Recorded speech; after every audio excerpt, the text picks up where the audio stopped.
اللي ورايا دي هدية من لا يملك لمن لا يستحق. لو زرت معبد الأقصر هتلاقي منظر غريب عمرك ما تتخيله. مكان لمسلتين بس مسلة واحدة بس اللي موجودة. في سنة 1250 قبل الميلاد بنى رمسيس الثاني مسلتين في مدخل المعبد. لما نابليون غزا مصر فكر ياخدهم ويوديهم باريس، ولكن المشروع فشل لضخامتهم وصعوبة نقلهم.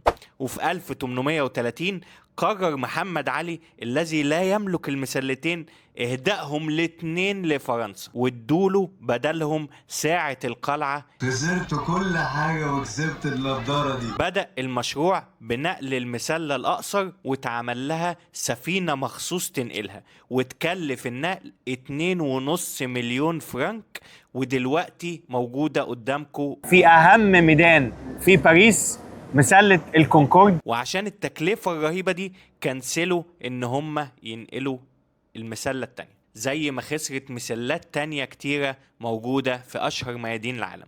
تابعوا الفيديو الكامل لرحلتنا لباريس على اليوتيوب، وشير ولايك وسبسكرايب وفعل زر الجرس وفولو على انستجرام وفيسبوك وتيك توك. اشوفكم على سفر بإذن الله.